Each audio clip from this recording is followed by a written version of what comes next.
Halo sahabatku, apa kabar kalian hari ini? Semoga selalu dalam keadaan sehat dan semangat ya. Selamat datang kembali di channel Cerita Momo. Siap-siap, karena kali ini Momo akan mengajak kalian masuk ke dalam kisah yang benar-benar menguji emosi, kesabaran, dan tentu saja harga diri seorang istri. Bayangkan, setiap hari cuma dikasih Rp50.000 untuk semua kebutuhan. Itu pun harus disertai sindiran pedas dari mertua yang bilang, perempuan tidak perlu pegang banyak uang, nanti selingkuh. Sakit hati, kan? Tapi, keluarga kecil Dina ini tidak tahu. Mereka tidak tahu bahwa si istri yang mereka remehkan ini, si istri yang selalu diam saat dihina, ternyata diam-diam punya rumah mewah dan tumpukan aset bernilai miliaran. Apa yang terjadi saat semua rahasia Dina terungkap? Dan bagaimana reaksi mertua yang sok tahu itu ketika laporan dividen miliaran datang ke rumah? Membuat beliau hampir serangan jantung? Penasaran dengan kelanjutan kisah pembalasan elegan dari Dina? Sebelum kita mulai, yuk buktikan dukungan kalian untuk channel Cerita Momo. Jangan lupa like video ini, subscribe ke channel kami, dan nyalakan lonceng notifikasi agar tidak ketinggalan cerita seru lainnya. Terakhir, komen di bawah, nama kalian, asal kota, dan tulis, hadir. Ayo kita mulai, sahabatku. Siapkan snack terbaikmu, dan mari kita saksikan bersama. Matahari pagi belum sepenuhnya menampakkan wujudnya ketika Dina sudah berdiri di dapur, sebuah ruangan yang terasa dingin dan asing baginya. Sebenarnya, dapur itu adalah miliknya dan Rizal, suaminya, tetapi sejak mertuanya, Ibu Mira, dan adik iparnya, Anggi, pindah masuk 3 bulan lalu, setiap sudut rumah itu seolah telah berpindah kepemilikan. Dina bergerak dengan cekatan, menyiapkan sarapan sederhana. Ia harus menghemat. Angka keramat Rp50.000 sudah tercetak jelas di benaknya. Batas absolut yang harus ia kelola untuk semua kebutuhan sehari-hari, mulai dari bahan makanan, keperluan rumah tangga kecil, hingga bensin motor jika sewaktu-waktu ia harus keluar. Uang itu, lembaran biru yang selalu lusuh dan terlipat, selalu diserahkan Rizal setiap pagi, disertai tatapan yang menuntut ucapan terima kasih seolah ia baru saja memberikan harta karun. Rutinitas ini adalah neraka tersendiri bagi Dina. Rizal, yang bekerja di perusahaan trading kelas menengah, sebenarnya berpenghasilan jauh di atas rata-rata. Namun, kendali penuh keuangan berada di tangan Ibu Mira. Wanita parubaya itu meyakini filosofi kuno yang merusak. Perempuan tidak perlu pegang banyak uang, nanti selingkuh. Sebuah kalimat yang selalu diucapkan Ibu Mira dengan nada superior, seperti sedang menasihati seorang anak kecil yang tidak bisa dipercaya. Bagi Ibu Mira, uang adalah sumber kebebasan yang berbahaya, dan seorang istri harus tetap terikat pada suaminya melalui ketergantungan finansial. Dina, yang jauh di lubuk hatinya memiliki portofolio aset bernilai miliaran, hanya bisa tersenyum simpul setiap kali mendengar dogma usang itu. Senyum itu bukan senyum setuju, melainkan senyum miris dari seseorang yang sedang menyaksikan drama murahan. Pagi itu, aroma nasi goreng yang ia masak dengan bumbu seadanya menguar di udara. Anggi, si adik ipar yang pengangguran dan hobinya hanya scrolling media sosial dengan ponsel terbaru, keluar dari kamar dengan wajah cemberut. Anggi tidak pernah membantu, tetapi selalu menjadi juri pertama atas makanan yang disajikan. Ia duduk di meja makan dengan gaya angkuh, melirik piring Dina. Cuma nasi goreng lagi, Mbak? Tidak ada lauk spesial? Mama kan kurang suka kalau cuma pakai telur mata sapi, Anggi berkata tanpa menatap Dina. Dina hanya menjawab dengan lembut, mengatakan bahwa stok lauk sedang menipis dan ia akan ke pasar siang nanti. Jawaban itu tentu saja memancing Ibu Mira. Ibu Mira datang, mengenakan daster sutra favoritnya, yang anehnya dibeli menggunakan uang Dina tanpa sepengetahuan Ibu Mira, hanya melalui kartu kredit tambahan yang terhubung ke rekening Rizal. Dina, kamu ini bagaimana mengurus rumah tangga? Setiap hari menu seperti ini. Rp50.000 itu cukup untuk membuat masakan enak, asalkan kamu pintar mengaturnya. Jangan boros, Ibu Mira menyentil piring seolah sedang menguji kekerasan hatinya.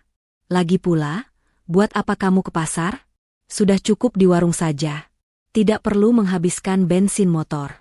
Nanti uangnya habis, kamu minta lagi ke Rizal. Istri itu harusnya hemat. Tahu diri. Dina menunduk, pura-pura menerima nasihat itu dengan lapang dada. Namun, di dalam kepalanya, ia sedang menghitung. Uang Rp50.000 itu bahkan tidak cukup untuk membayar tagihan listrik per jam di salah satu townhouse mewahnya di kawasan elit Jakarta Selatan. Kesederhanaan yang ia tampilkan adalah topeng yang ia kenakan setiap pagi.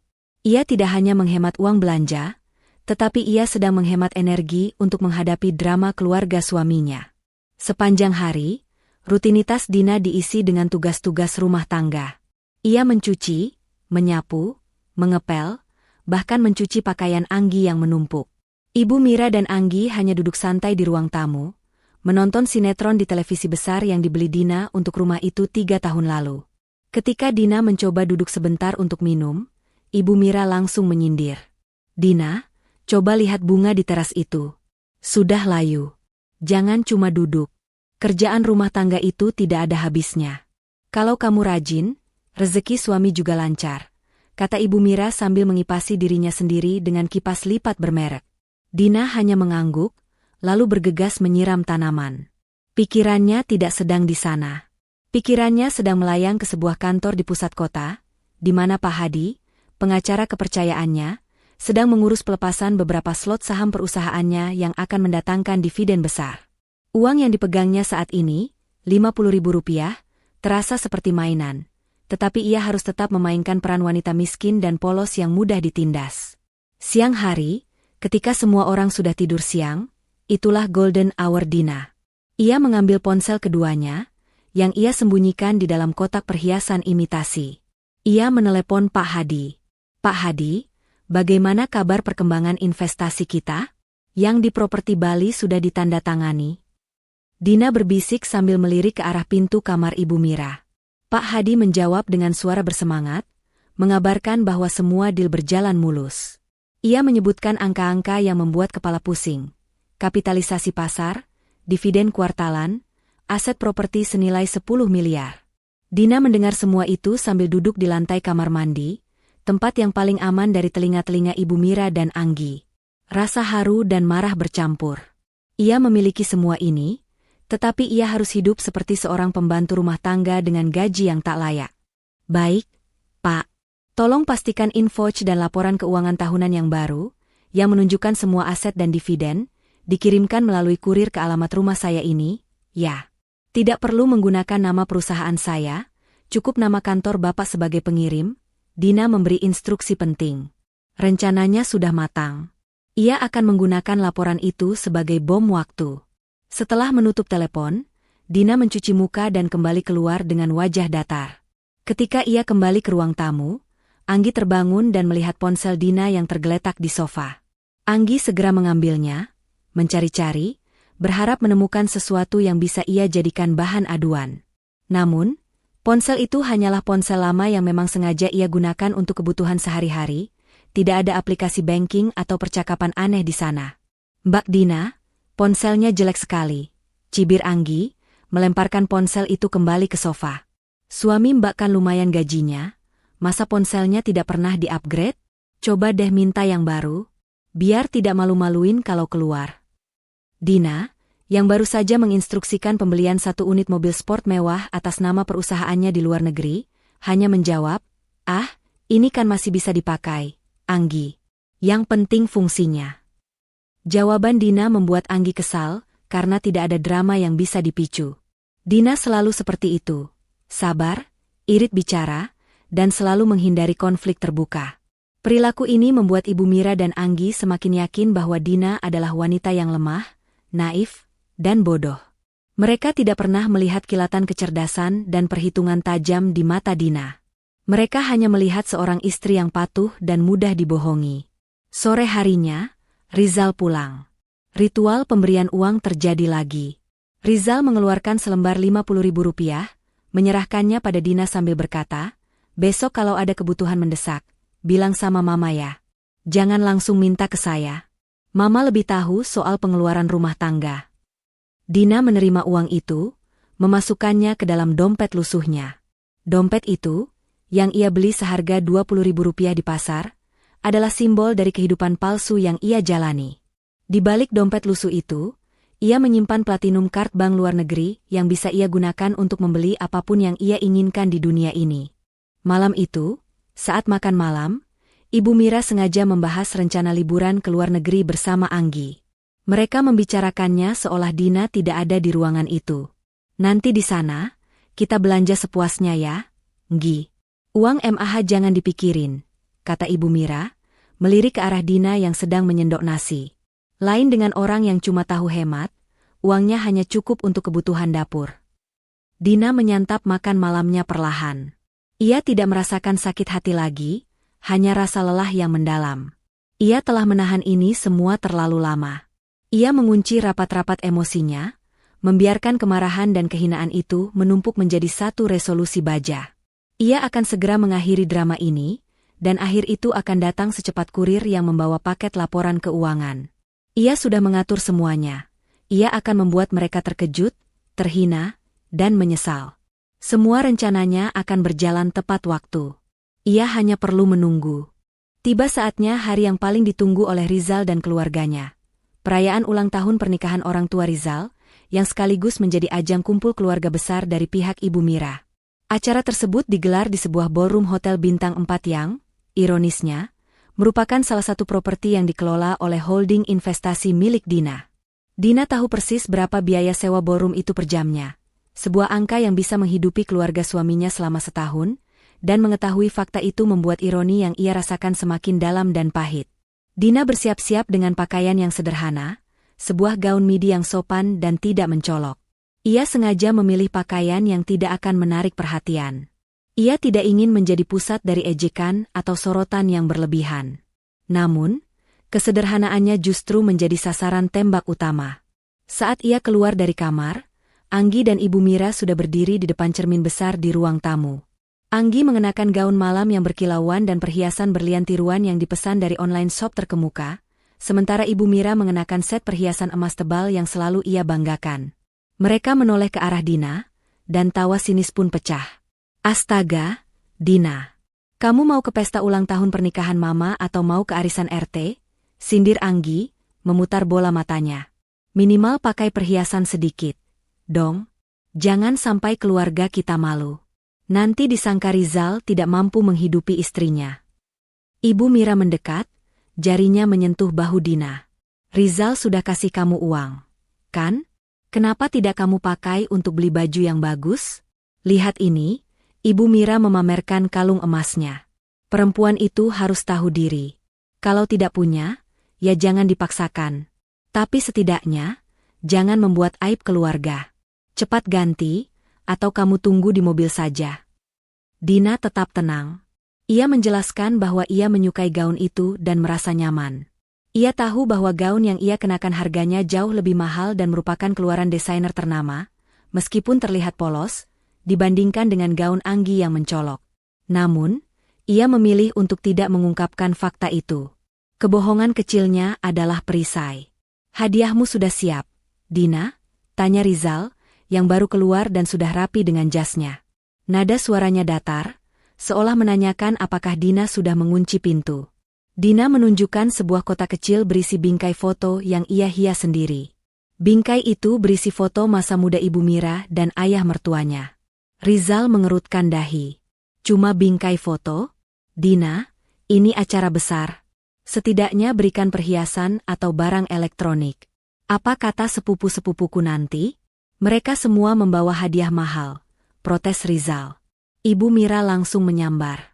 Sudah Mama bilang, Zal, uang yang kamu kasih ke dia kan sedikit, makanya bisanya cuma beli bingkai foto murahan.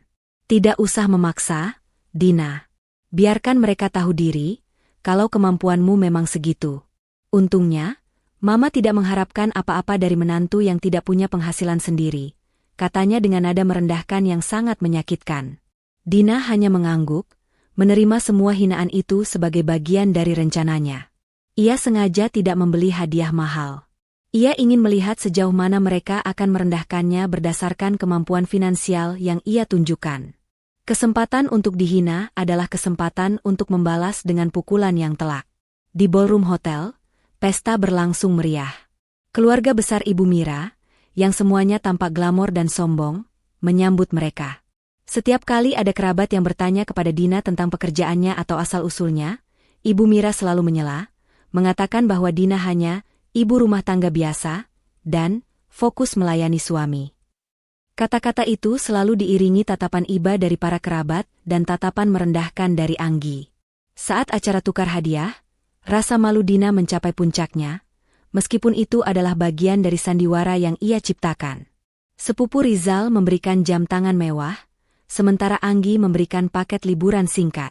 Ketika giliran Dina, ia maju dengan bingkai foto itu. Suara tawa pelan terdengar dari beberapa kerabat. Ibu Mira menerima bingkai itu dengan senyum palsu yang lebih terlihat seperti seringai. "Terima kasih, Dina. Ini sangat personal," kata Ibu Mira dengan penekanan pada kata personal, yang berarti tidak ada harganya. "Yang penting niatnya, ya kan, Nak?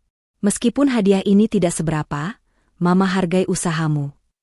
Selama sisa pesta, Dina merasa seperti patung hiasan. Rizal meninggalkannya untuk bersosialisasi dengan rekan kerjanya, sementara Ibu Mira dan Anggi asyik membicarakan rencana liburan mereka di depan Dina. Mereka seolah sedang mengejeknya secara terbuka, menganggap Dina tidak layak untuk menikmati kemewahan yang sedang mereka pamerkan. Dina merasa sesak. Ia izin ke kamar kecil. Kamar kecil mewah di hotel itu, yang ia ketahui dibangun dengan dana investasi propertinya sendiri, menjadi tempat persembunyiannya. Ia mengunci diri di bilik, mengeluarkan ponsel keduanya yang selama ini ia sembunyikan dengan sangat rahasia. Ia menelepon Pak Hadi, yang sebenarnya berada di lantai bawah ballroom, mengurus administrasi perpanjangan kontrak event organizer mereka dengan hotel. "Pak Hadi, apakah Bapak ada di lobi sekarang?" Suara Dina berbisik, tegang. "Ya, Bu Dina. Saya baru saja selesai. Semua lancar. Apakah Ibu baik-baik saja?" Jawab Pak Hadi. "Saya baik-baik saja, Pak." Hanya sedikit lelah dengan sandiwara ini, Dina menarik napas dalam-dalam. "Saya butuh Bapak meyakinkan saya lagi. Semua aset saya sudah aman, kan? Termasuk rencana penjualan sebagian properti di Bali untuk menutupi modal awal bisnis baru saya." Pak Hadi, sebagai satu-satunya orang di dunia yang tahu kekayaan sejati Dina, meyakinkannya. Ia mulai membacakan daftar aset. 3 townhouse mewah, kepemilikan saham mayoritas di 2 perusahaan startup, dan deposito bank luar negeri dengan saldo yang hanya bisa diimpikan Rizal seumur hidup. Pak Hadi sengaja membaca daftar itu dengan suara yang terdengar mantap, seolah memberikan suntikan keberanian pada Dina. "Semua aman, Bu Dina. Bahkan, dividen kuartalan dari Ayah Investment baru saja cair pagi ini. Jumlahnya, Anda tahu sendiri. Kita sudah mempersiapkan dokumen dan laporan keuangan yang akan dikirimkan. Begitu laporan itu sampai, rencana Anda akan berjalan," ujar Pak Hadi. Mendengar konfirmasi itu, air mata Dina menetes. Bukan air mata kesedihan, melainkan air mata kelegaan bercampur amarah. Ia bukan wanita miskin, ia bukan istri yang tidak tahu apa-apa, dan ia jelas bukan seorang penipu. Ia adalah seorang pebisnis ulung yang sedang berpura-pura menjadi korban. Semua kekayaan itu adalah hasil kerja kerasnya sebelum menikah, kekayaan yang ia kelola dengan cerdas, dan ia sengaja menyembunyikannya dari Rizal dan keluarganya untuk menguji apakah cinta Rizal lebih besar dari materialisme. Hasilnya, Rizal gagal total. Setelah membersihkan air matanya, Dina menatap dirinya di cermin. Ia melihat seorang wanita yang kuat dan bertekad. Ia menghapus semua kelemahan di wajahnya dan menggantinya dengan tatapan baja. Ia sudah membuat keputusan. Sandiwara ini harus diakhiri dengan gemilang. Ia tidak akan lagi membiarkan martabatnya diinjak-injak dengan uang Rp50.000, sementara ia mampu membeli seluruh isi ballroom ini. Ia keluar dari kamar mandi, kembali ke area pesta. Kali ini, ia berjalan dengan langkah yang berbeda. Ada aura percaya diri yang tak terlihat, aura kepemilikan yang membuat langkahnya terasa berbobot. Ia melihat Rizal sedang tertawa lepas dengan teman-temannya, sama sekali tidak memedulikan keberadaannya. Ia melihat Ibu Mira dan Anggi sedang berbisik-bisik sambil menatapnya dengan pandangan meremehkan. Dina berjalan lurus ke arah mereka, mengambil segelas air, dan berdiri di sana, mengamati. Ia memutuskan bahwa ia tidak perlu lagi menahan diri. Malam ini adalah titik baliknya. Ia tidak akan merusak pesta mertuanya, tetapi ia akan mengumpulkan semua hinaan itu sebagai energi pendorong untuk menjalankan babak selanjutnya, mengirimkan laporan dividen yang akan menghancurkan keangkuhan mereka. Di sisa waktu pesta, Dina mulai mengirimkan pesan singkat kepada Pak Hadi.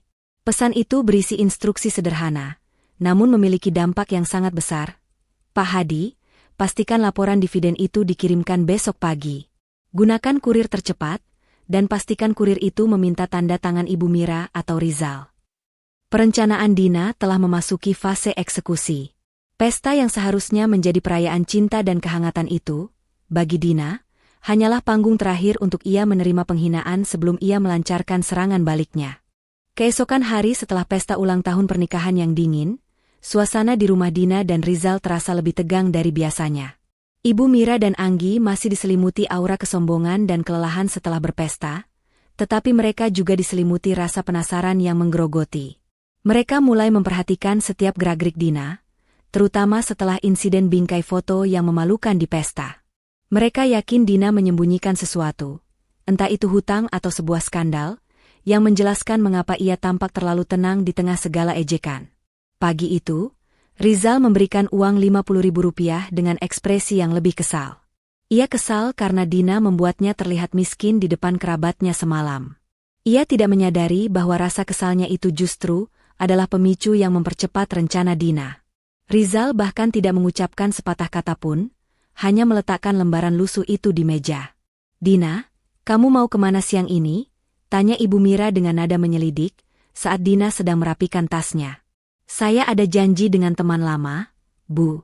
Kami mau membahas acara reuni kecil," jawab Dina, menggunakan kata reuni, yang sesungguhnya adalah kode untuk pertemuannya dengan Pak Hadi untuk mengurus asetnya. Anggi langsung menimpali. "Acara reuni? Memangnya ada uang, Mbak, untuk bayar kafe mewah? Paling-paling juga ketemu di warung kopi depan gang." "Jangan bohong, deh." Dina hanya tersenyum samar. Sebuah senyum yang kini mulai mengandung makna rahasia yang jauh lebih besar. Ia mengenakan pakaian yang sangat santai, blus murah dan celana jeans usang, dan berpamitan. Setelah mendapatkan izin pergi yang diwarnai dengan puluhan pesan agar ia segera pulang dan tidak menghamburkan uang, Dina keluar dari rumah itu. Namun, ia tidak menuju ke warung kopi atau kafe. Langkah pertamanya adalah menuju mall kecil untuk menukar pakaiannya dengan setelan kerja yang elegan dan mahal, yang ia simpan di loker sewaan. Ia juga mengambil kunci mobilnya yang selama ini tersembunyi. Mobil yang ia kendarai bukanlah mobil murah seperti yang diasumsikan Rizal, melainkan sebuah SUV Eropa yang ia beli secara tunai beberapa bulan lalu, lengkap dengan plat nomor rahasia yang hanya ia gunakan untuk keperluan bisnis. Tujuan utama Dina adalah sebuah kawasan perumahan elit yang baru saja selesai dibangun di ujung kota, sebuah kawasan dengan keamanan tinggi dan harga properti yang fantastis. Di sana, di antara deretan rumah-rumah modern bergaya minimalis, berdirilah sebuah townhouse berlantai 3 dengan fasad kaca yang elegan, rumah impian Dina. Rumah itu adalah miliknya. Dibeli dengan uang tunai, dihiasi dengan perabotan mewah hasil desain interior yang ia pilih sendiri, dan selama ini hanya dikunjungi oleh Pak Hadi dan tim pemeliharaan. Rumah itu adalah tempat pelariannya, benteng ketenangan, dan bukti nyata dari kekayaan yang ia sembunyikan.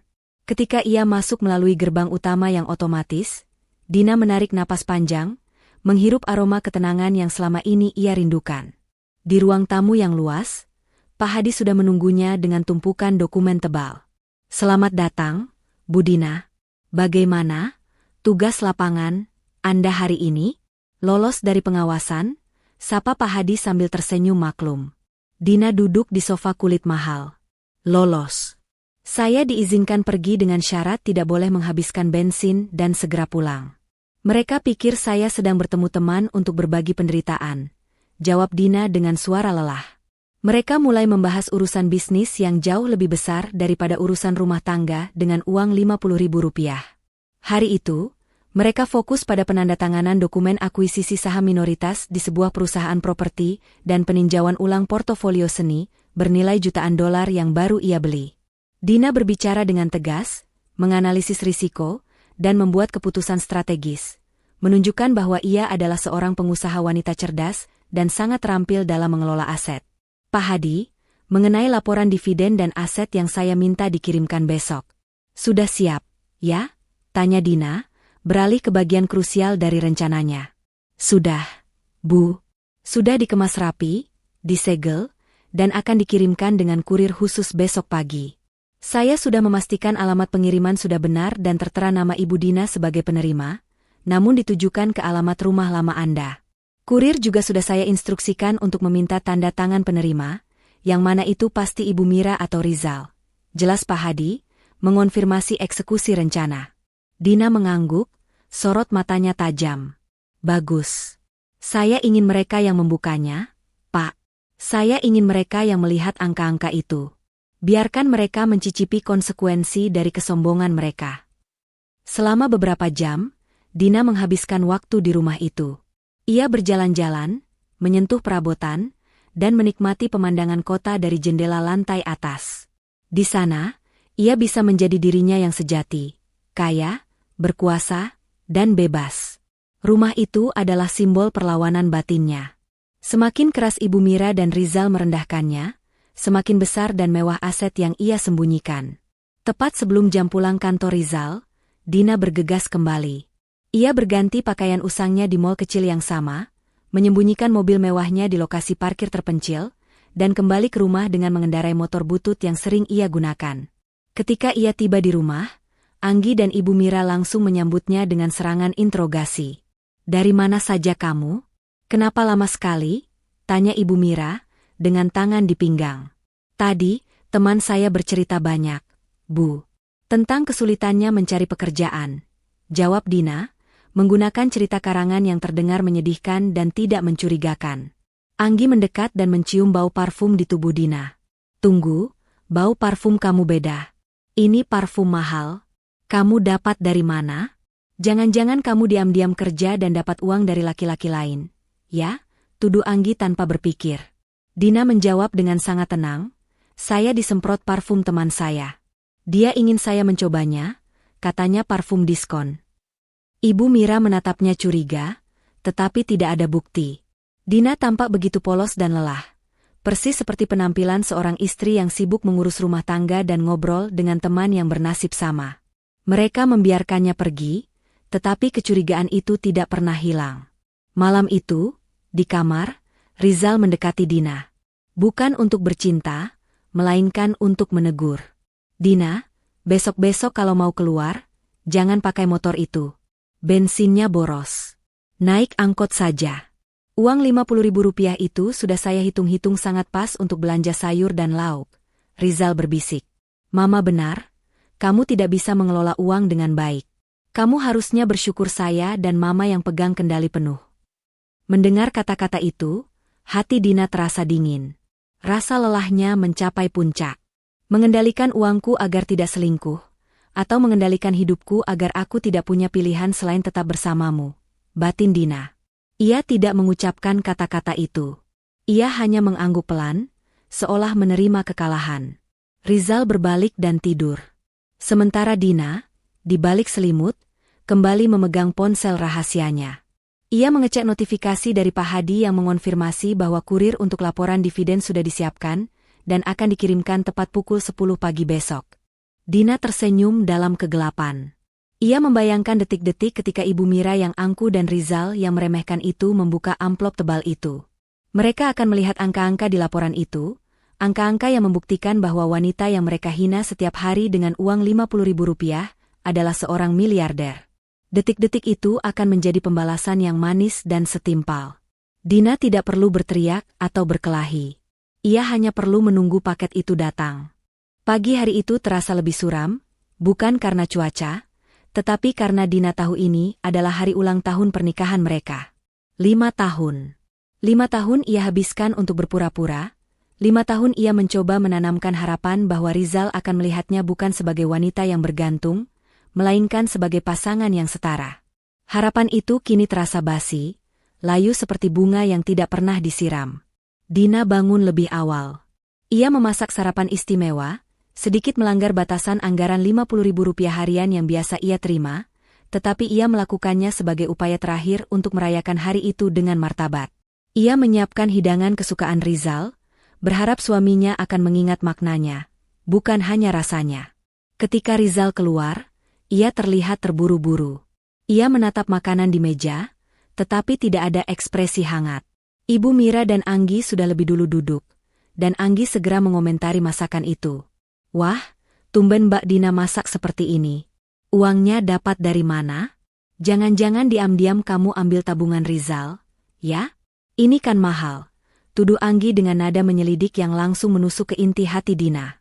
Dina hanya menjawab bahwa ia menggunakan stok bahan yang sudah ada dan berhemat selama beberapa hari sebelumnya. Jawaban itu hanya memancing Ibu Mira. Dengar itu, Rizal. Istrimu ini kalau tidak diawasi, pasti boros. Sudah Mama bilang, wanita itu pegang uang sedikit saja sudah menghabiskan. Apalagi kalau pegang banyak. Rizal tidak membela Dina. Ia hanya mendengarkan sambil makan dengan cepat. Setelah selesai, ia bangkit, dan seperti biasa, ia menyerahkan lembaran Rp50.000 kepada Dina. Ini uang untuk hari ini. Saya buru-buru. Nanti malam saya pulang sedikit larut, ada pertemuan penting, ujar Rizal, tanpa sedikit pun menyinggung tentang hari jadi mereka. Dina menatap uang itu, lalu menatap mata Rizal. Rizal, kamu ingat hari ini hari apa? Tanyanya, suaranya pelan tetapi penuh ketegasan yang jarang ia tunjukkan. Rizal terdiam sejenak, wajahnya menunjukkan bahwa ia sedang memproses informasi. Tentu saja ingat, Dina. Ini hari Kamis. Kan? Sudah, jangan banyak tanya. Saya harus berangkat. Ibu Mira menyela dengan cepat. Sudah, Dina. Jangan manja. Suami itu sibuk mencari nafkah. Kalaupun ini hari ulang tahun pernikahan kalian, itu tidak penting. Yang penting itu kamu melayani suamimu dengan baik. Dina menarik napas dalam-dalam. Ia tahu ia tidak bisa lagi menahan kemarahannya. Ia mendekati Rizal yang sudah memegang kunci mobil. 5 tahun, Rizal, Dina berkata, suaranya bergetar karena menahan gejolak emosi. 5 tahun aku mendampingimu. 5 tahun aku menuruti semua aturan ibumu. Dan di hari penting kita, kamu bahkan tidak mengingatnya, dan kamu memberiku uang belanja yang bahkan tidak cukup untuk membeli kue ulang tahun kecil. Rizal merasa malu karena ditegur di depan Ibu Mira dan Anggi. Reaksi pertamanya bukanlah meminta maaf, melainkan marah. Apa-apaan kamu ini, Dina? Kenapa kamu jadi drama? Jangan membandingkan cinta dengan uang, itu menjijikan. Aku sudah memberimu semua yang kamu butuhkan. Saat itulah, Rizal mengeluarkan sebuah kotak kecil dari saku celananya.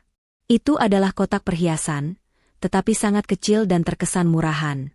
Ia membukanya, memperlihatkan sebuah cincin perak tipis dengan batu imitasi kecil yang hampir tidak terlihat.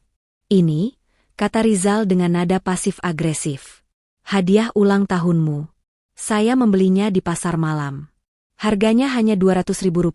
Cincin ini cocok untukmu, Dina, karena kamu ini orang yang sederhana dan tidak suka barang mewah.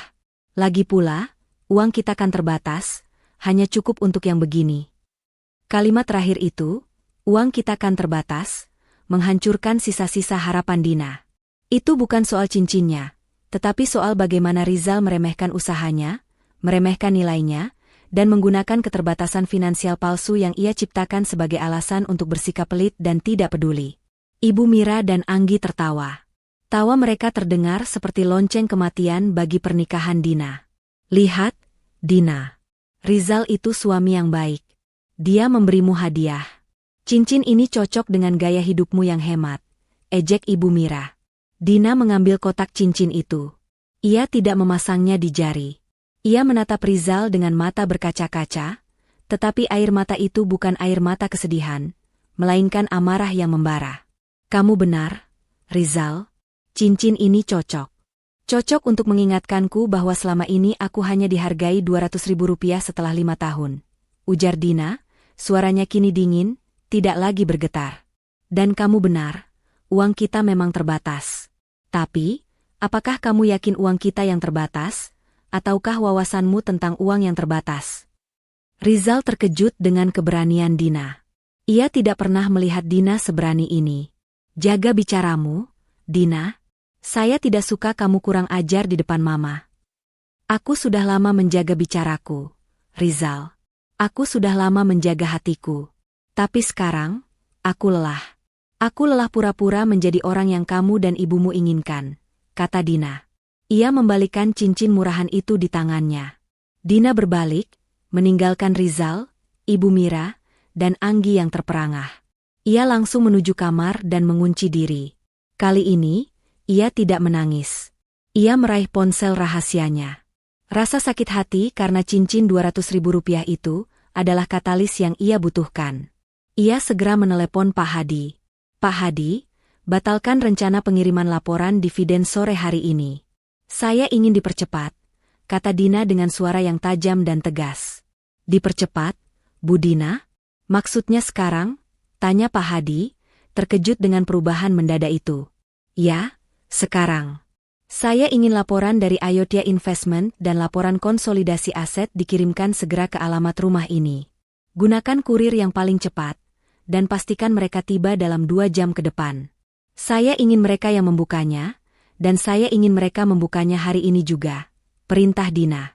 Dina kemudian memberikan instruksi tambahan. Ia meminta Pak Hadi untuk mengirimkan salinan laporan itu melalui email ke alamat kantor Rizal. Ia ingin Rizal tidak hanya terkejut di rumah, tetapi juga terkejut di kantor, di depan rekan-rekannya.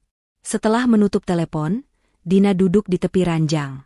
Ia melihat sekeliling kamar yang didominasi oleh perabotan pilihan Ibu Mira. Rasa muak memenuhi dadanya. Ia tidak bisa lagi menghabiskan 1 detik pun untuk berpura-pura menjadi istri yang menyedihkan dan patuh. Hari ulang tahun pernikahan yang seharusnya manis itu berubah menjadi hari pengumuman perang. Cincin murah itu adalah pemicu bom waktu yang ia tanamkan sendiri. Sementara itu, di luar kamar, Ibu Mira dan Anggi heboh. Mereka bergosip tentang keberanian Dina yang tiba-tiba. Rizal, lihatlah istrimu. Dia tidak tahu berterima kasih. Mama kan sudah bilang, dia tidak boleh pegang banyak uang. Uang itu membuat wanita jadi berani dan kurang ajar, seru Ibu Mira kepada Rizal. Rizal masih bingung dan marah. Ia merasa Dina telah mempermalukannya. Saya akan bicara dengannya nanti, Ma.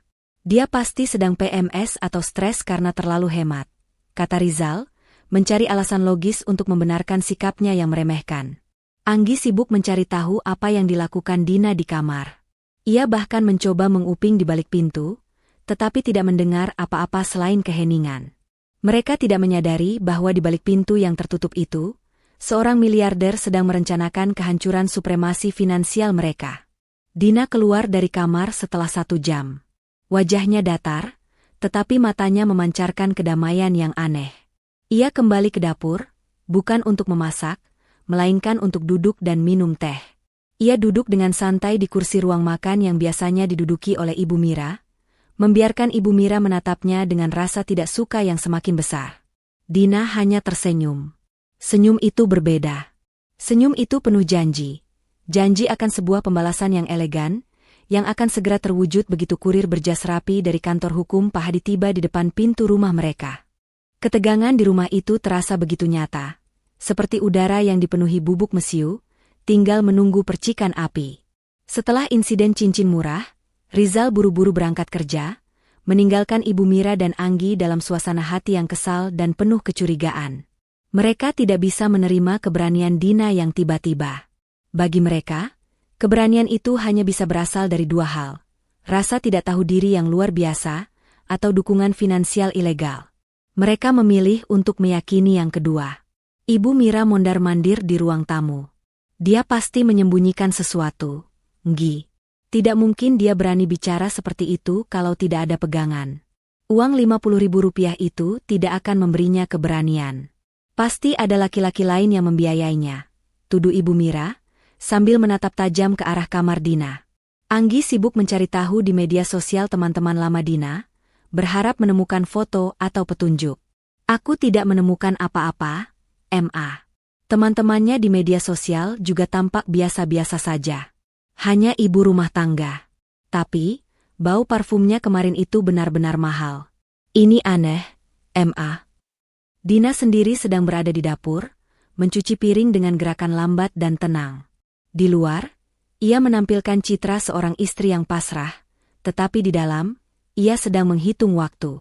Pukul 10 pagi adalah waktu yang telah ia tetapkan. Ia membayangkan Pak Hadi sudah memastikan kurir terbaik telah meninggalkan kantor. Pukul 9.50. Dina menyelesaikan pekerjaannya di dapur dan duduk di sofa, tepat di hadapan Ibu Mira dan Anggi. Ia mengambil majalah resep lama yang lusuh dan mulai membacanya. Sikapnya yang santai itu justru membuat Ibu Mira semakin frustrasi. "Kenapa kamu duduk di situ, Dina?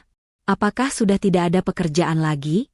Itu lantai di teras kotor sekali, cepat bersihkan," perintah Ibu Mira, mencoba menguasai kembali situasi. Dina menoleh, tatapannya tenang, tetapi dingin. "Saya baru saja menyelesaikan pekerjaan rumah tangga, Bu. Saya berhak beristirahat. Bukankah Ibu selalu mengajarkan saya untuk mengelola waktu dengan baik?" jawab Dina, menggunakan kata-kata Ibu Mira sendiri untuk membungkamnya. Ibu Mira terdiam, rahangnya mengeras. Ia tidak terbiasa dilawan seperti itu. Anggi hanya mendengus kesal, lalu kembali sibuk dengan ponselnya. Suasana hening, kecuali suara denting jam dinding yang berdetak menuju momen krusial. Tepat pukul 10.05. Terdengar suara klakson mobil di depan gerbang, bukan klakson biasa, melainkan klakson mobil mewah. Kemudian, bel rumah berbunyi nyaring dan berulang kali, nada yang tidak biasa untuk kurir paket atau penjual keliling. Ibu Mira beranjak, terkejut. Siapa itu pagi-pagi begini? Tamu penting? Anggi mengintip dari jendela dan matanya membesar. "Ma. Itu mobilnya mahal sekali. Ada lambang kantor hukum di pintunya. Dan kurirnya memakai jas, Ma." Kurir berjas rapi, membawa map kulit tebal di tangannya, berdiri di depan pintu. Ia terlihat sangat profesional, jauh dari kesan kurir paket biasa. Ibu Mira, yang selalu mendambakan citra sosial yang tinggi, segera merapikan diri dan membuka pintu. "Selamat pagi, Bu. Saya dari Jayanusa Consulting. Saya membawa dokumen sangat rahasia dan penting yang ditujukan kepada Ibu Dina," kata kurir itu dengan suara sopan tetapi tegas. "Saya memerlukan tanda tangan penerima langsung." Ibu Mira terkejut. Ditujukan kepada Dina? Dan berasal dari kantor konsulting? Ia segera mengambil posisi, berusaha merebut kendali. "Oh, ya, saya ibunya. Dina sedang tidak bisa diganggu. Berikan saja kepada saya. Saya yang akan tanda tangan," kata Ibu Mira, mencoba menarik map itu. "Mohon maaf, Bu. Sesuai instruksi, dokumen ini harus ditandatangani oleh penerima atau suami penerima, Bapak Rizal. Karena ini adalah dokumen yang sangat sensitif terkait financial asset," tegas kurir itu, menahan mapnya. Seketika, kata-kata financial asset itu membuat jantung Ibu Mira berdegup kencang. Ia mengira Dina sedang disita hartanya atau terlilit hutang besar. Ibu Mira tidak mau Rizal tahu. Ia harus mengendalikannya. "Baiklah. Saya mertuanya, jadi saya mewakili suami. Sini, saya yang tanda tangan." Ibu Mira mendesak. Kurir itu ragu sejenak, lalu melihat formulir tanda tangan. Akhirnya, karena desakan dan penekanan Ibu Mira yang mengaku sebagai perwakilan resmi keluarga, ia menyerahkan map itu dan meminta tanda tangan Ibu Mira. Ketika kurir itu pergi, Ibu Mira memegang map kulit tebal itu seperti memegang granat. Anggi sudah berdiri di sampingnya, mata mereka berdua dipenuhi nafsu ingin tahu. "Buka, Ma. Cepat buka. Pasti ini surat hutang, atau surat panggilan dari polisi karena Mbak Dina menipu orang," desak Anggi. Mereka membawa map itu ke meja ruang tamu. Dina pura-pura tidak mendengar dan tetap fokus pada majalah resepnya, tetapi telinganya menajam. Ia bisa merasakan energi di ruangan itu memuncak. Ibu Mira membuka map itu dengan tangan gemetar. Di dalamnya terdapat 2 amplop besar. Amplop pertama berlabel, "Sangat Rahasia, Laporan Keuangan Konsolidasi Aset Properti, 2018 hingga 2023. Amplop kedua berlabel, "Dividen Kuartalan, Klien VVIP." Ibu Mira merobek amplop pertama dengan tergesa-gesa. Matanya langsung tertuju pada halaman ringkasan aset. Di sana, tertulis nama Dina dengan huruf tebal, diikuti oleh daftar properti, townhouse Jakarta Selatan, villa resort Bali, apartemen mewah. Di sampingnya, tertera kolom valuasi dengan angka-angka yang menggunakan banyak sekali nol, miliaran rupiah. Anggi menjerit tertahan. "MMA, ini apa? Ini bukan hutang, Ma. Ini adalah daftar properti. Dan semuanya atas nama Dina. Ibu Mira meremas kertas itu, mengira itu adalah tipuan atau kesalahan. Ia membuka amplop kedua, yang berisi laporan dividen. Kali ini, ia melihat angka yang lebih gila.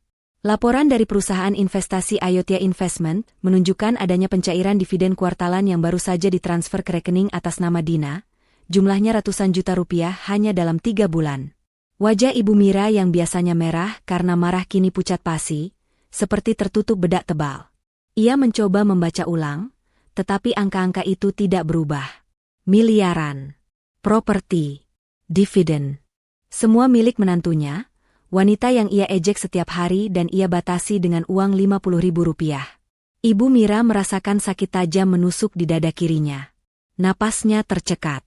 Rasa shock dan penyesalan yang mendalam menghantamnya sekaligus. Bagaimana mungkin? Wanita yang ia anggap bodoh dan miskin ini ternyata jauh lebih kaya, jauh lebih cerdas, dan jauh lebih kuat dari seluruh keluarga mereka. Tidak mungkin. Ini pasti tipuan. Ibu Mira terhuyung, tangannya memegang dada, dan tubuhnya mulai lemas. Ia tidak bisa menerima kenyataan itu. Anggi juga ikut panik. Ia memegang ibunya, tetapi matanya terus melotot ke kertas laporan. Ia membayangkan berapa banyak tas bermerek dan liburan yang bisa ia dapatkan dari kekayaan Dina. Kini, mereka telah menghinanya habis-habisan. Dina, yang sedari tadi pura-pura membaca majalah, bangkit dengan perlahan. Ia berjalan mendekati meja, mengambil laporan dividen yang terlepas dari tangan Ibu Mira. Ada apa, Bu? Kenapa Ibu tampak terkejut? Apakah ini berita buruk? Tanya Dina dengan nada yang begitu lembut, tetapi di mata Ibu Mira, suara itu terdengar seperti lonceng kematian. Melihat Dina berdiri di sana, begitu tenang dan berkuasa, kontras dengan wajahnya yang pucat dan gemetar, membuat Ibu Mira tidak kuat lagi. Ia jatuh pingsan di pelukan Anggi. Kepalanya terbentur meja sedikit, tetapi rasa sakit fisiknya tidak sebanding dengan rasa sakit mental yang disebabkan oleh realitas keuangan Dina. Dina hanya berdiri di sana, menyaksikan. Tidak ada air mata, tidak ada rasa panik. Hanya kepuasan yang dingin. Ia telah mencapai titik baliknya. Rencana telah berhasil dieksekusi, dan bom waktu telah meledak, menyebabkan shock yang ia inginkan. Ibu Mira mendapatkan pukulan jantung yang sesungguhnya. Kekacauan meledak seketika di ruang tamu. Ibu Mira terbaring tak sadarkan diri di sofa, wajahnya pucat pasi, sementara Anggi berteriak histeris, bolak-balik antara mencoba menyadarkan ibunya dan meratapi setumpuk laporan keuangan yang kini tergeletak di lantai marmer. Di tengah keributan itu, Dina berdiri tegak dan tenang. Pikirannya bekerja dengan cepat. Ia tahu sandiwara sudah selesai, dan kini waktunya menghadapi konsekuensi dari aksinya. Ambil minyak angin, Nggi. Cepat panggil dokter. Jangan hanya berteriak. Perintah Dina dengan suara yang tiba-tiba tegas dan berwibawa, sebuah nada yang belum pernah didengar Anggi sebelumnya. Anggi terkejut dengan otoritas yang terpancar dari suara Dina, tetapi ia terlalu panik untuk membantah. Ia bergegas mencari pertolongan. Dina sendiri tidak panik. Ia tahu Ibu Mira tidak akan mengalami kondisi fatal, tetapi shock yang dialami mertuanya itu adalah murni. Shock karena keserakahan dan penghinaan yang tiba-tiba berbalik menamparnya. Saat Anggi sibuk menelepon, Dina mengambil kembali kedua laporan rahasia itu. Ia menyimpannya dengan hati-hati. Saat ia sedang merapikan kertas-kertas itu, ponsel Rizal yang tergeletak di meja bergetar, ada notifikasi email baru. Dina tahu itu adalah salinan laporan yang ia minta dikirim Pak Hadi ke kantor Rizal. Ia tersenyum tipis. Sekarang, Rizal akan mengetahui kebenarannya, tidak hanya melalui telepon dari rumah, tetapi juga melalui data resmi di kantor. Tak lama kemudian, sebuah ambulans datang. Dina dengan tenang memberikan penjelasan kepada para medis bahwa Ibu Mira mengalami syok mendadak. Ia bahkan memberikan rincian kondisi kesehatan Ibu Mira sebelumnya, menunjukkan pengetahuan dan ketenangan yang membuat para medis itu terkesan. Dina tidak ikut ke rumah sakit. Ia tahu tugasnya adalah menunggu Rizal. Rizal menerima telepon panik dari Anggi. Dengan suara yang gemetar, Anggi hanya mampu berkata, "Ma pingsan, Zal, Mama shock, cepat pulang." Rizal yang sedang berada di tengah rapat penting langsung izin mendadak. Ia belum sempat membuka email dari Pak Hadi yang baru masuk. Ketika Rizal tiba di rumah sakit, ia disambut oleh Anggi yang menangis dan Ibu Mira yang sudah sadar tetapi masih lemah. Anggi segera menceritakan semuanya, tetapi dengan dramatisasi yang berlebihan, fokus pada paket aneh yang datang. Mama pingsan karena stres. Zal, ada paket aneh dari kantor hukum. Mama kira itu surat hutang besar, makanya syok. Anggi berbohong, menutupi fakta bahwa Ibu Mira pingsan karena angka-angka kekayaan Dina yang mencengangkan. Rizal terkejut, tetapi tidak sempat mencari tahu lebih jauh. Ia harus mengurus ibunya. Setelah memastikan Ibu Mira stabil, ia kembali ke rumah dengan Anggi. Mereka berharap bisa menemukan paket itu lagi. Rizal menemukan Dina sedang menyeduh teh di dapur, kembali ke citra tenang yang menjengkelkan. Dina, apa yang sebenarnya terjadi di rumah? Kenapa Mama bisa sampai pingsan? Mana paket itu? Apakah kita benar-benar punya masalah finansial besar? Apakah kamu terlilit hutang? Rizal menyerbu dengan rentetan pertanyaan yang menunjukkan bahwa ia masih berpikir Dina adalah penyebab masalah, bukan pemegang solusi. Dina menatap Rizal, matanya tidak lagi menunjukkan kepatuhan. Duduk, Rizal, perintah Dina. Nada suaranya membuat Rizal, entah kenapa, menurut. Dina meletakkan 2 amplop tebal di meja. Paket itu sudah saya amankan. Ini isinya. Rizal meraih amplop itu dan merobeknya. Ia mulai membaca, tetapi otaknya kesulitan memproses informasi di depannya. Matanya melesat dari kata, Dina, sebagai pemilik aset, ke daftar properti, hingga kolom valuasi yang dipenuhi angka 0. Ia menggosok matanya. Ini pasti lelucon. Apa-apaan ini, Dina? Kamu membuat lelucon di saat Mama sedang sakit?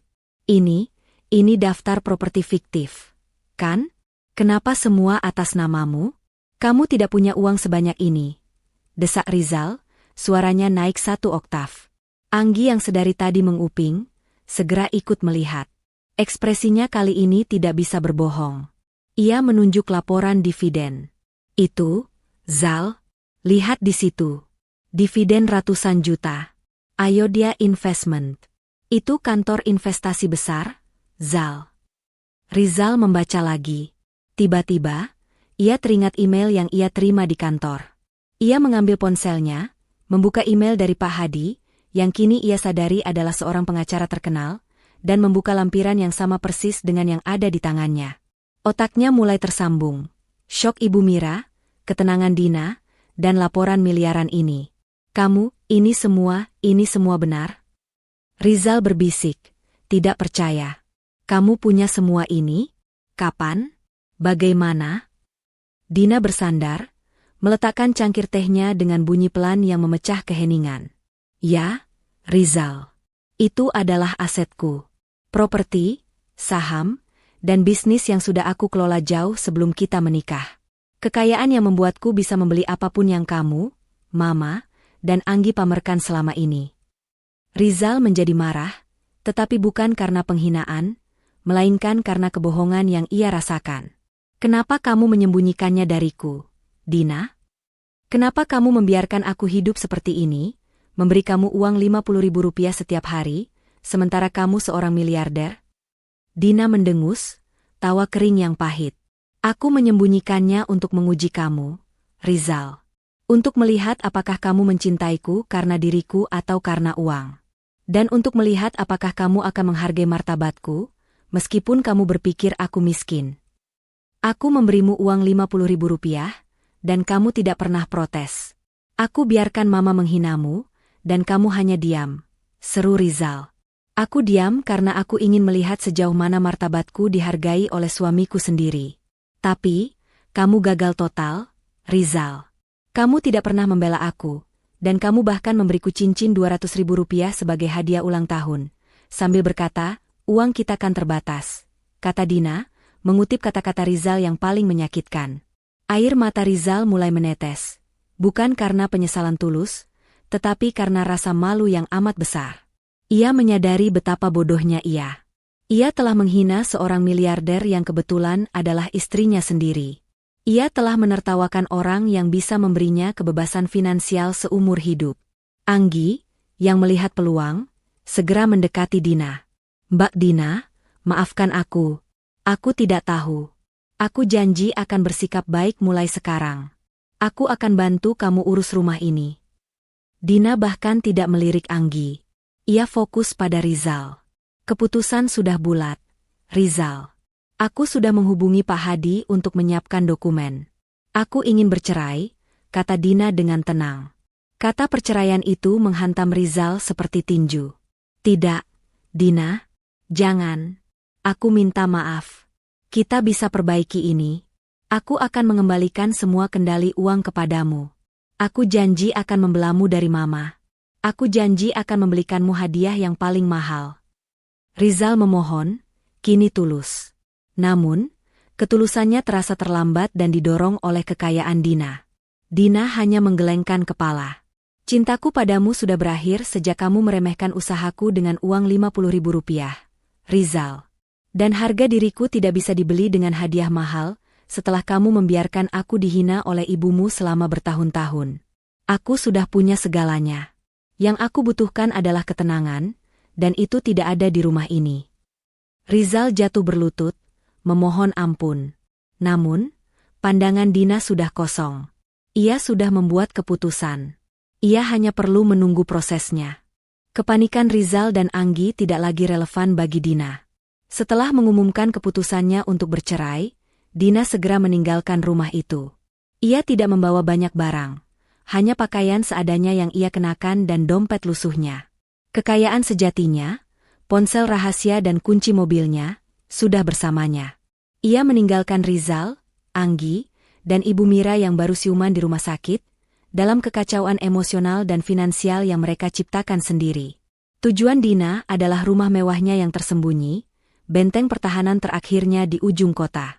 Ketika ia tiba, suasana tenang dan sunyi di rumah itu langsung memeluknya, menghilangkan semua debu hinaan dan stres dari rumah lamanya.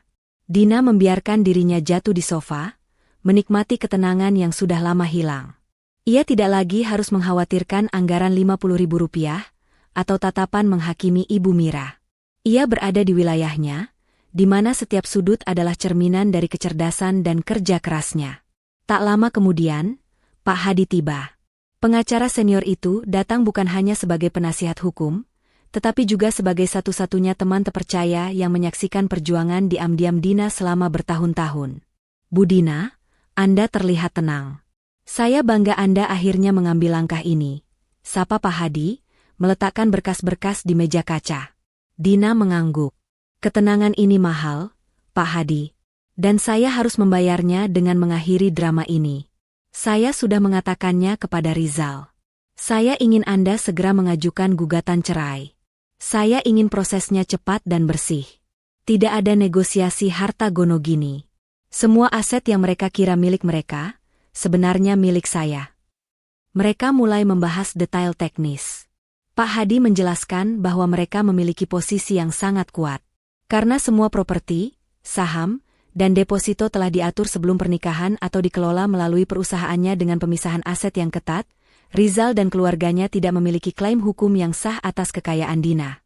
Dina kemudian memberikan instruksi yang mengejutkan.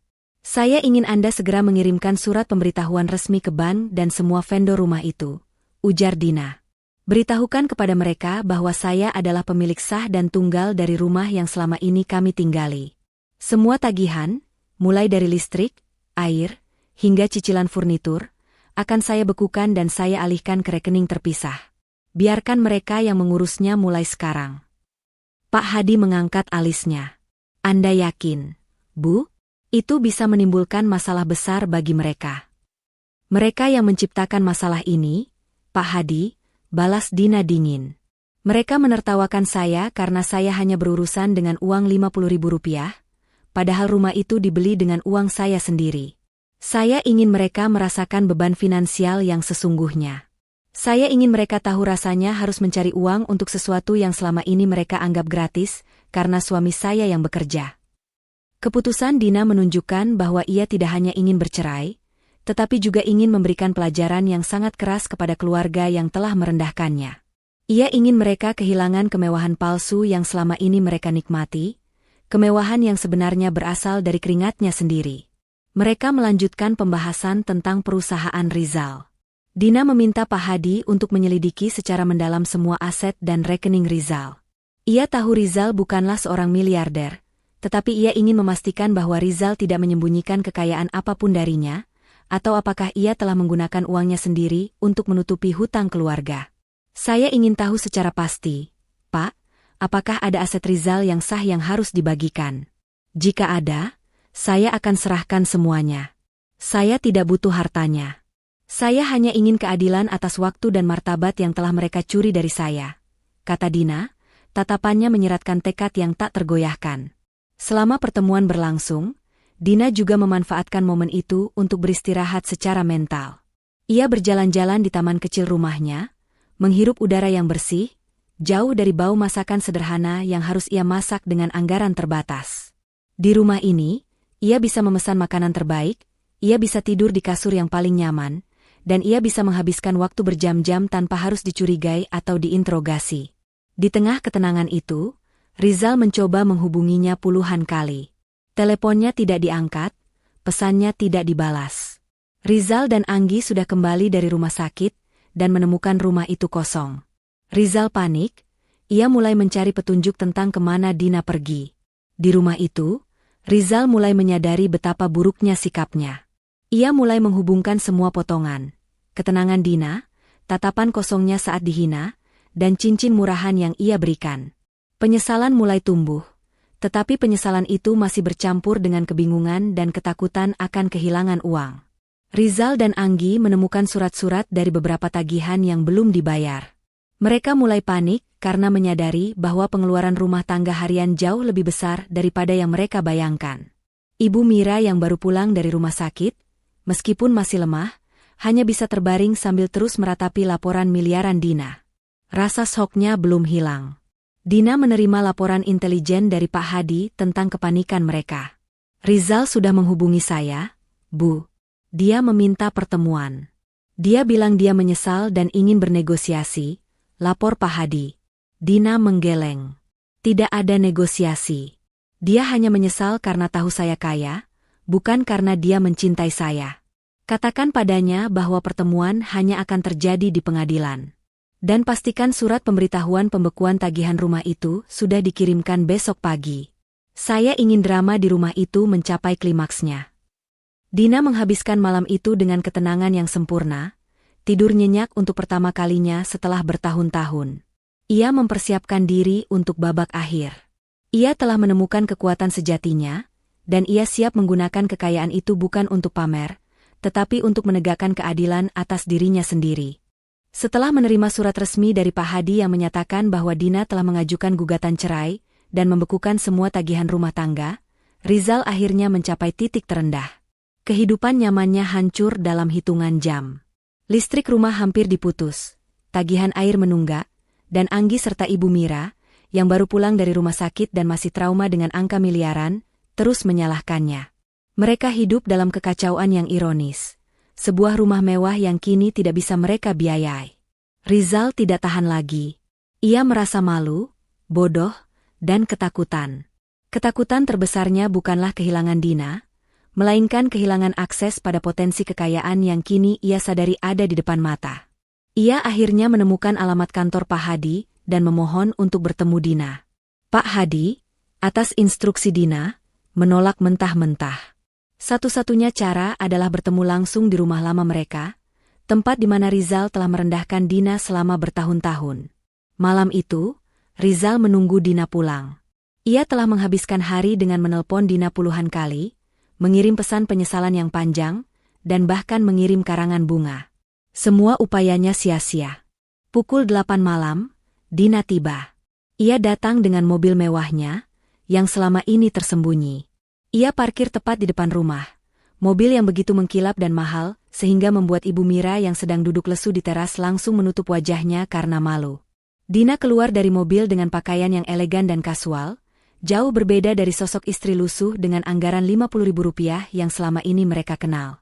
Rizal langsung menghampirinya, wajahnya penuh keputusasaan. Anggi dan Ibu Mira mengawasi dari balik tirai. Dina, akhirnya kamu pulang. Kita harus bicara, ujar Rizal, mencoba meraih tangan Dina. Dina menarik tangannya. Kita tidak perlu bicara di sini, Rizal. Aku hanya datang untuk mengambil sisa barang-barangku. Semua urusan akan diselesaikan oleh Pak Hadi di pengadilan. Jawab Dina, suaranya tenang dan tegas. Tidak, Dina. Kumohon, jangan seperti ini. Aku tahu aku salah. Aku tahu aku bodoh. Aku minta maaf. Aku menyesal telah membiarkan Mama memperlakukanmu seperti itu. Aku menyesal memberimu cincin murah itu. Aku akan membelikanmu berlian terbesar di dunia. Dina, kita bisa mulai dari awal. Rizal memohon, kata-katanya penuh keputusasaan yang bercampur dengan kebaruan, seolah ia baru mengenal istrinya. Dina menatap mata Rizal. Penyesalanmu datang terlambat, Rizal. Penyesalanmu datang bukan karena kamu melukaiku, tetapi karena kamu tahu aku punya uang. Kamu menyesal karena kamu baru tahu aku adalah miliarder. Rizal menggeleng cepat. Tidak, Dina. Bukan begitu. Aku mencintaimu. Aku hanya syok dengan semua rahasia ini. Aku syok karena kamu menyembunyikannya. Aku menyembunyikannya untuk melihat karakter aslimu. Rizal, balas Dina dingin. Aku ingin tahu apakah kamu mencintaiku tanpa syarat, tanpa embel-embel kekayaan. Aku memberimu kesempatan bertahun-tahun untuk membuktikan bahwa kamu adalah suami yang berharga. Suami yang akan membelaku ketika harga diriku diinjak-injak dengan uang Rp50.000 setiap hari. Tapi kamu gagal. Dina melangkah mendekat. Selama ini, kamu mengira aku adalah wanita yang tergantung, yang tidak punya pilihan. Kamu membiarkan ibumu menghina konsep, wanita berpenghasilan, dan takut wanita pegang uang banyak akan selingkuh. Dina mengutip kata-kata Ibu Mira dengan nada tajam. Padahal, wanita yang kamu hina itu adalah pemilik dari seluruh kemewahan yang selama ini kamu banggakan. Aku membiarkanmu merendahkanku dengan Rp50.000, padahal dividen kuartalanku saja bisa membeli seluruh penghasilanmu setahun. Air mata menggenang di mata Rizal. Kali ini, air matanya lebih tulus daripada sebelumnya, karena ia menyadari betapa parahnya kesalahan yang telah ia lakukan. Aku akan berubah, Dina. Aku janji. Aku akan memintamu mengelola semua uang kita. Aku akan minta maaf pada Mama dan Anggi, dan kita akan pindah dari sini. Rizal menawarkan semua solusi yang seharusnya ia tawarkan bertahun-tahun lalu. Terlalu terlambat, Rizal. Kamu tidak bisa membeli kembali martabat yang sudah kamu hancurkan. Kamu tidak bisa membeli kembali waktu yang aku habiskan untuk menahan penghinaan ibumu. Aku sudah membuat keputusan. Aku ingin hidup tenang, bebas dari sindiran dan keterbatasan konyol, kata Dina, membalikkan badan dan berjalan menuju pintu. Saat Dina hendak masuk, Ibu Mira tiba-tiba muncul di ambang pintu, didukung oleh Anggi. Wajah Ibu Mira masih pucat, tetapi ia memaksakan diri untuk berbicara. Dina, jangan pergi. Mama minta maaf. Mama salah. Kamu boleh pegang semua uang. Kamu boleh membeli apapun yang kamu mau. Tolong, jangan tinggalkan anak Mama. Ibu Mira memohon, tangannya mencoba meraih kaki Dina. Permintaan maafnya terdengar dipaksakan dan lebih didorong oleh ketakutan finansial daripada penyesalan tulus. Dina menatap Ibu Mira, tatapannya jauh dari belas kasihan. Ibu tidak perlu memohon pada saya, Bu Mira. Ibu perlu merenungkan bagaimana kesombongan dan pandangan sempit ibu telah menghancurkan kebahagiaan anak ibu sendiri. Saya memaafkan ibu, tetapi saya tidak bisa lagi tinggal di sini. Hidup saya jauh lebih berharga daripada harus menahan omongan ibu yang penuh penghinaan. Dina mengambil beberapa kotak berisi barang-barang pribadinya yang sudah disiapkan sebelumnya. Ia tidak menoleh lagi ke arah Rizal, yang kini menangis terseduh-seduh, atau ke arah Ibu Mira yang ambruk di pelukan Anggi. Ia berjalan kembali ke mobilnya, masuk, dan melaju pergi, meninggalkan rumah itu dalam kegelapan. Kepergian Dina bukan hanya kepergian seorang istri, tetapi juga kepergian sumber dana yang tidak disadari. Malam itu, Rizal, Ibu Mira, dan Anggi ditinggalkan bersama dengan tumpukan tagihan yang harus mereka urus sendiri, tanpa akses ke uang miliaran yang baru saja mereka ketahui keberadaannya. Permohonan Rizal gagal total. Keputusan Dina sudah bulat. Setelah keluar dari rumah lamanya, Dina memulai fase baru dalam hidupnya. Ia pindah sepenuhnya ke townhouse mewahnya di ujung kota. Hari-harinya kini dipenuhi dengan rapat dewan direksi virtual, pertemuan strategis dengan Pak Hadi di ruang kerjanya yang elegan, dan peninjauan langsung proyek propertinya. Ia tidak lagi bangun pagi untuk mengkhawatirkan uang Rp50.000 atau memasak makanan yang harus memenuhi selera mertuanya. Ia menikmati setiap detik kebebasan finansial dan mental yang telah lama ia korbankan. Di rumah barunya, Dina bisa menjadi dirinya yang seutuhnya, seorang pengusaha wanita yang cerdas, berkuasa, dan berkelas. Ia mengisi waktunya dengan mengembangkan bisnisnya, bukan lagi dengan membersihkan kotoran orang lain. Ia berinvestasi pada dirinya sendiri, mengambil kelas bahasa asing dan kursus manajemen tingkat lanjut, menikmati makan malam gourmet, dan tidur di kasur yang paling nyaman, jauh dari tekanan dan penghinaan. Keputusannya untuk bercerai telah memberinya ketenangan yang tak ternilai harganya. Ia akhirnya menemukan kedamaian sejati, sebuah kemewahan yang tidak bisa dibeli dengan uang, tetapi dicapai dengan harga diri yang teguh. Sementara itu, di rumah lama, kehidupan Rizal, Ibu Mira, dan Anggi terjun bebas ke dalam kekacauan yang mengerikan. Surat pemberitahuan pembekuan tagihan dan pengalihan kepemilikan aset rumah dari Pak Hadi benar-benar menjadi malapetaka. Listrik dan air dimatikan untuk sementara karena tagihan yang menunggak dan belum dibayar. Mereka terpaksa menggunakan lilin di malam hari dan membeli air mineral untuk minum. Rumah mewah yang selama ini menjadi simbol status mereka berubah menjadi penjara yang kotor dan tidak nyaman. Ibu Mira, yang shock jantungnya belum sepenuhnya pulih, harus berbaring di rumah tanpa AC dan tanpa televisi, yang merupakan satu-satunya hiburannya. Rasa penyesalan kini bercampur dengan kepahitan karena kehilangan kenyamanan. Ia terus menyalahkan Rizal karena telah menjadi suami yang tidak tegas dan bodoh, tidak menyadari bahwa ia sendiri adalah akar dari semua masalah. Anggi, yang selama ini hidup dengan uang saku dari ibunya dan Rizal, kini harus mencari pekerjaan. Ia mencoba melamar ke beberapa tempat, tetapi latar belakang pendidikan dan minimnya pengalaman kerjanya membuat ia kesulitan. Ia menghabiskan hari dengan mengeluh, bukannya berusaha. Ia terus membandingkan kehidupannya yang menyedihkan dengan kekayaan Dina yang ia intip melalui unggahan rahasia Pak Hadi di media sosial, yang menunjukkan kemewahan tanpa menyebut nama. Anggi merasakan iri hati yang membakar, membayangkan ia bisa menikmati semua itu jika saja ia bersikap baik pada Dina. Rizal sendiri juga mengalami kehancuran profesional. Ia masih bekerja, tetapi gajinya tidak lagi cukup untuk menutupi biaya hidup mereka yang tinggi. Ia harus membayar semua tagihan rumah tangga yang selama ini ditutup-tutupi oleh Dina, dan ia baru menyadari betapa besar pengeluaran bulanan mereka. Setiap hari, ia bekerja dengan hati yang kosong, dihantui rasa malu dan penyesalan. Ia mencoba menghubungi Dina berkali-kali, memohon agar Dina mencabut gugatan cerai, tetapi Dina selalu menolak bertemu. Suatu sore, Rizal memberanikan diri mendatangi kantor Pak Hadi. Rizal memohon untuk diizinkan bertemu Dina. Pak Hadi, dengan sikap profesional yang dingin, hanya menyampaikan pesan tegas Dina. Ibu Dina sudah bahagia dengan kehidupannya yang baru, Pak Rizal. Ia tidak butuh kemewahan Anda, karena dialah yang memiliki kemewahan itu. Anda kehilangan seorang istri yang setia dan miliarder, hanya karena Anda tidak menghargai martabatnya. Permintaan maaf Anda sudah terlalu terlambat. Semua urusan akan diselesaikan di pengadilan, kata Pak Hadi, mengakhiri pertemuan itu. Kata-kata Pak Hadi menghantam Rizal lebih keras daripada pukulan fisik. Rizal akhirnya sadar, penyesalannya tidak hanya didasari oleh uang, tetapi juga oleh kebodohan yang ia lakukan. Ia telah meremehkan seorang wanita yang jauh lebih cerdas, lebih sukses, dan lebih berkelas daripada dirinya sendiri. Kondisi ini memuncak ketika Rizal terpaksa menjual mobilnya untuk membayar hutang tagihan yang menumpuk. Pemandangan ketika mobil itu diangkut membuat Ibu Mira menangis histeris. Mereka benar-benar kehilangan satu persatu simbol kemewahan palsu mereka. Ibu Mira kini sering meratapi nasibnya, menyalahkan dirinya sendiri karena telah mengajarkan filosofi, wanita tidak boleh pegang banyak uang, yang justru menjadi penyebab kehancuran mereka. Di sisi lain, Dina menjalani hari-harinya dengan penuh pencapaian.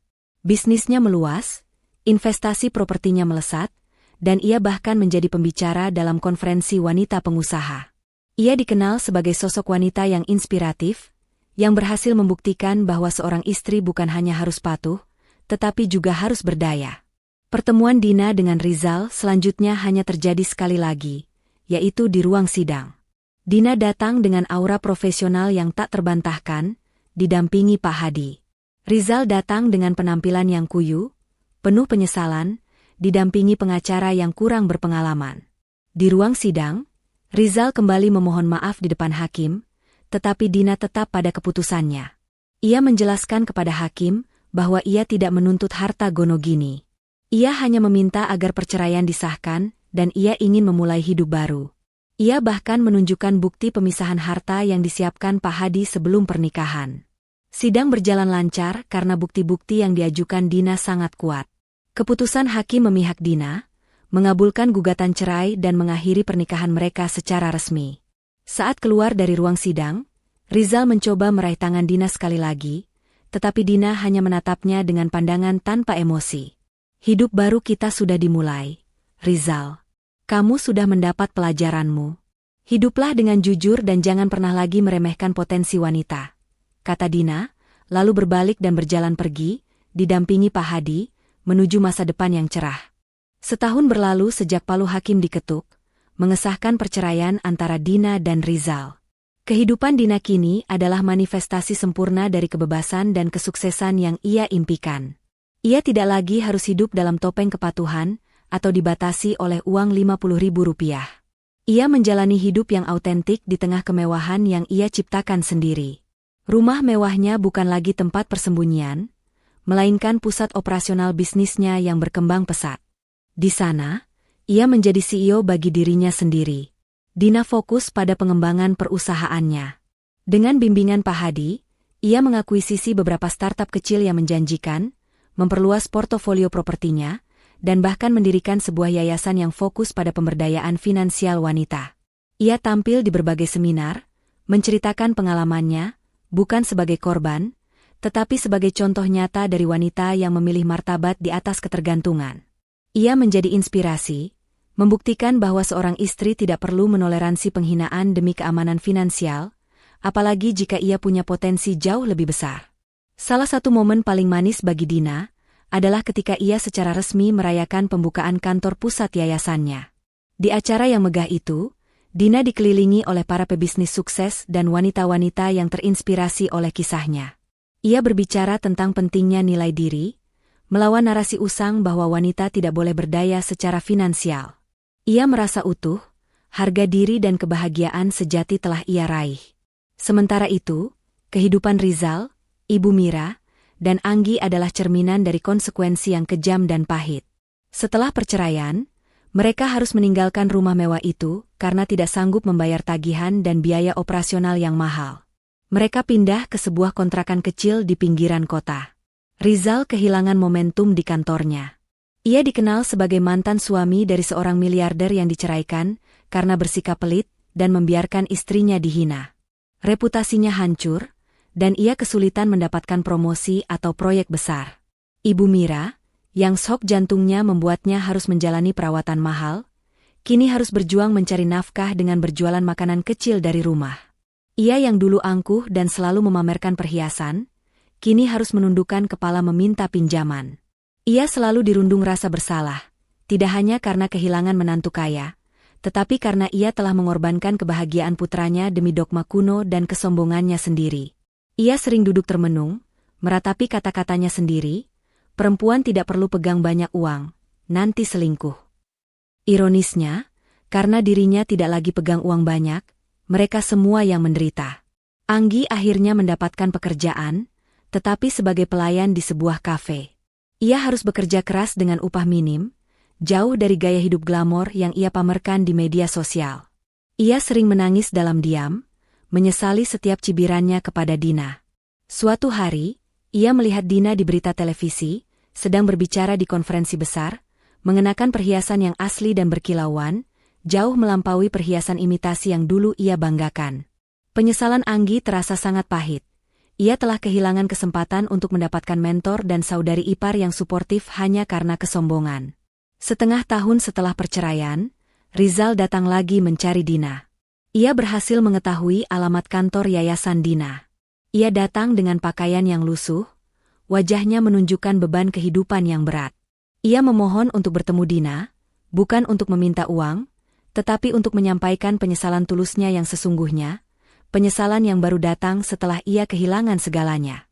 Dina akhirnya setuju menemuinya, tetapi di ruangannya yang luas, didampingi oleh Pak Hadi. Rizal tidak lagi memohon. Ia hanya menatap Dina dengan mata penuh air mata. Aku datang bukan untuk memintamu kembali, Dina. Aku tahu aku tidak pantas. Aku datang untuk meminta maaf yang sesungguhnya. Aku bodoh. Aku dibutakan oleh rasa superioritas dan kata-kata mama. Aku gagal melindungimu dan menghargaimu. Aku melihatmu sebagai properti, bukan sebagai pasangan. Aku minta maaf karena aku membiarkan harga dirimu diinjak-injak dengan uang receh. Padahal kamu adalah berlian yang nyata, kata Rizal, suaranya tercekat. Dina mendengarkan dengan tenang. Permintaan maafmu kuterima, Rizal. Penyesalanmu, kulihat itu tulus. Tapi, maaf tidak bisa memutar kembali waktu. Aku memaafkanmu, tetapi aku tidak akan melupakan pelajaran yang aku dapat. Aku belajar bahwa martabat tidak bisa dinegosiasikan, ujar Dina. Dina kemudian memberikan kejutan terakhir. Aku tahu kamu kesulitan finansial. Aku tidak akan memberimu uang, tetapi aku akan memberikanmu kesempatan kedua, kesempatan yang lebih baik dariku. Aku sudah menyiapkan sebuah beasiswa penuh untuk kursus manajemen bisnis tingkat tinggi di luar negeri. Belajarlah, Rizal. Temukan nilaimu, dan bangun kembali hidupmu sendiri, tanpa bergantung pada wanita, kata Dina, menyerahkan sebuah amplop. Rizal menerima amplop itu dengan tangan gemetar. Ia tidak meminta uang, tetapi Dina memberinya modal untuk masa depan, pendidikan dan self-worth. Ia menangis, tetapi kali ini, air mata itu adalah air mata syukur dan penyesalan yang bersih. Dina mengantarnya sampai ke pintu. Pergilah, Rizal. Hiduplah dengan jujur. Jangan pernah lagi meremehkan siapapun, pesan Dina, mengakhiri perpisahan mereka untuk selamanya. Kisah Dina berakhir dengan kemenangannya yang gemilang, bukan karena ia kaya, tetapi karena ia memilih harga diri. Ia berhasil mendapatkan kebahagiaan seutuhnya, yang datang dari keberaniannya sendiri dan kemampuannya untuk bangkit.